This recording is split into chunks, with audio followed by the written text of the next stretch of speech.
Good evening, parents, families, and friends, and welcome to our DSMS Curriculum Night. My name is Derek Hummert, and I'm your school principal. And I'm Katie O'Boyle, your assistant principal. We are so happy to have the continued support of an experienced Dean of Students at Desert Shadows Middle School, and that is Mrs. Danielle Else. She started the school year with us and rounds out our administrative team. Mrs. Else splits her time with DSMS and Explorer Middle School and could not be with us for the filming of this presentation. I hope that all of you felt welcome walking into Desert Shadows Middle School tonight. Whether you're returning for the 8th grade or joining us for the first time as a 7th grade family, this is your school, and together we expect to support your students' healthy middle school experience as we learn a great deal, meet new friends, and make great middle school memories. The goal of this evening is to share information about your students' classroom curriculum and to make a connection with each teacher. At this time, you should be in your student's first period classroom. If you don't have a copy of your schedule or in your hand or on your phone, you may look into Infinite Campus or head to the main office to have one printed. Lots of good people are to help out tonight. If you have a DSMS teacher in front of you right now, they should be able to help you out with any questions that you have. Following this video from Mr. Hummert and I, you'll hear a short video from the Sidewinder PTO. At around 6:10 p.m., you'll hear a 10-minute presentation from the first period teacher. At 6:20, you'll hear a tone announcing the end of period 1. Now you don't want to be tardy to your first day back in middle school, so we'll need you to pick up and head to period 2. You'll have 5 minutes to get there and find a seat. The evening will continue with 10-minute classes and 5-minute passing periods until you've experienced a full mini version of your student's first day of school. There are 2 minor exceptions to the format you'll want to be aware of. First, note that there is no time for a lunch period worked into tonight's format. That means that 7th grade families will travel straight from their period 4 class to their period 6 class, bypassing period 5 lunch. Similarly, 8th grade families will travel straight from period 5 to period 7, bypassing period 6 lunch. Also, please note on your schedule that English is scheduled for 2 periods a day, which means you'll remain in English class for 2 10-minute sessions before moving on to the next class on your schedule. Finally, if your family is interested in athletics, please join Coach Moore, our athletic director, at 8 p.m. in the gym, just for some information about festival sports and all-stars here at DSMS. In the few moments that Mrs. O'Boyle and I have with you tonight, we want you to know that DSMS is a school with a mission and a purpose. We're here to support students in becoming world-class thinkers, in reaching their highest potential. The educators in the classrooms tonight are critical to this end and up for this challenge. We want to work in partnership with you to know our students well, to make decisions in their best interest. The talented teachers at our campus choose to teach and lead classrooms in middle school because this is a critical age, a time when our young people are open to new ideas and teaching. They are actively figuring out who they are in and out of school. At DSMS, we strive to offer engaging instruction, have strong teacher-student relationships, and to challenge students cognitively in the curriculum that you will learn about tonight. It's important that at DSMS, we have a safe place during these important years. In terms of physical and practical safety, we have held lockdown and fire evacuation drills in these first few weeks of school. As we would hope and expect, our students responded very well. This week, I am presenting a discipline PowerPoint that relays our school expectations. The intent is to make our school expectations clear and promote conduct that reflects well on our school. We also want to empower students to respond appropriately to the misconduct of others.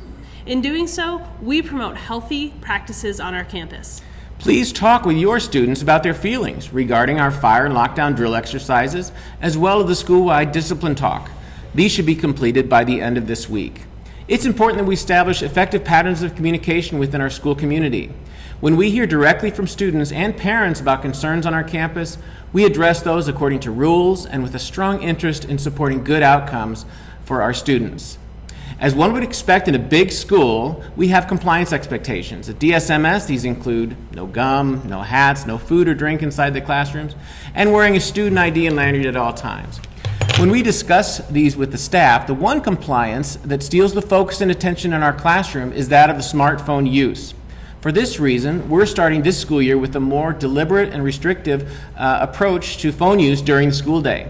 And our goal here is to promote students to establish a balanced relationship with screen time and attention to classroom instruction. Students should have their phones zipped in backpacks and turned off from the 8 a.m. bell to the beginning of lunch and from the end of lunch till the 2:40 bell.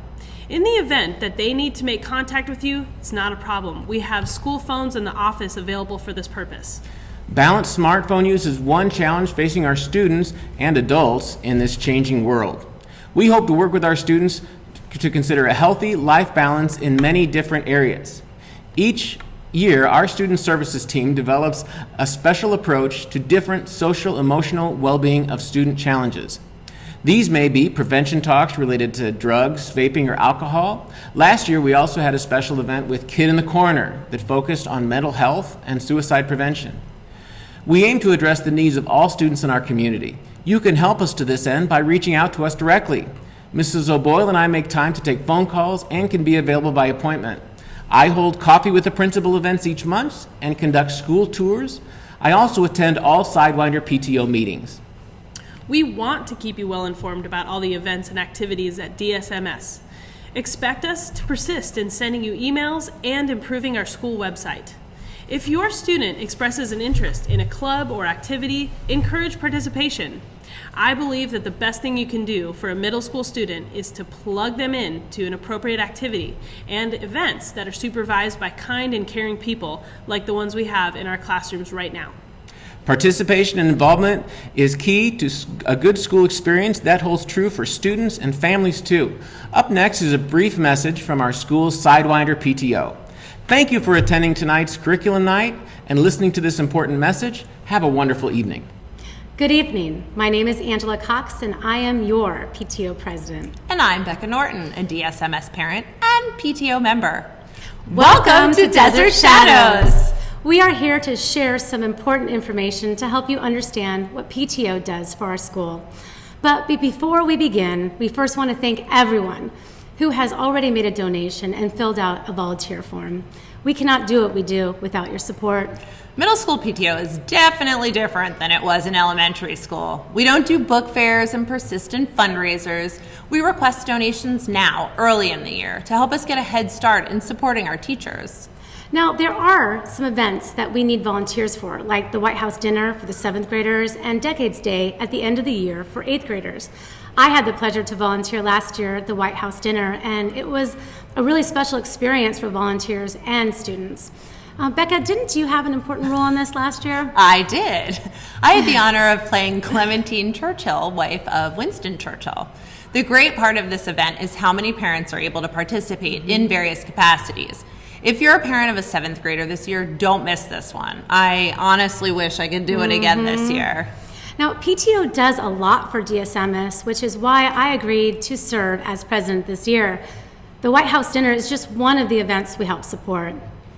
Here's where we all come in. In order to make your child's experience at DSMS the best it can be, and let's be honest, middle school can be rough for kids and parents, we have to support our PTO. If you haven't had a chance to make a donation yet, I'm asking you, parent to parent, to please do so. Well, we do have a PTO table set up in the Media Center tonight where you'll find Mr. Hummer and Mrs. O'Boyle. Stop by to pick up forms and make your donation. You can also make a donation on our PTO website. I personally prefer not to receive begging emails all year long, so I try to get my donation done as soon as I can and before I forget. My job as your PTO president is to help us raise money for our schools the easiest way possible. So everyone, please write this down. SidewinderPTO.com. This is our PTO website, and this will provide everything at your fingertips. Once you go onto our website, click on fundraising, and you'll find everything we have covered tonight. Fries, for example, was one way we earned $1,000 last year. That's amazing. I know we can double that this year. You do have to re-enroll every year. So on our fundraiser page, just click on Fries and put in Sidewinder PTO and you're good to go. It's that easy. The same thing goes for Amazon Smile. Again, on our fundraiser page, just click on Amazon Smile and sign up for Sidewinder PTO in your account. Did you know that we earned nearly $2,500 from Tuft & Needle last year? Seriously? Yes, I had no idea that Tuft & Needle were so generous When I purchased a mattress from them a couple years ago, they gave us 25% for every purchase. Wow. Well, I need a new mattress for my son, so I'm definitely going to check them out. Another thing on our fundraising page is the Dream Dinners event on September 6th. I've used Dream Dinners before, and it's an awesome service for busy families. I love being able to grab a fully prepped meal from the freezer and just cook it. On our SidewinderPTO.com page, you'll see 4 different time slots for Dream Dinners on September 6th. The cost is only $35 for 3 dinners, and $10 of that goes back to the school. Grab a friend or family member to come with you. They don't have to be affiliated with DSMS. Well, I know we gave you tons of information in such a short amount of time, so please take the time and go onto our website, SidewinderPTO.com, to find out how you can support our school. In order to make this the best year possible, your $50 PTO donation is crucial and appreciated. Our next PTO meeting is September 19th at 5:30 p.m., not 5 p.m. We have changed the time, so please make a note of that. Hope to see you there and enjoy the rest of your evening.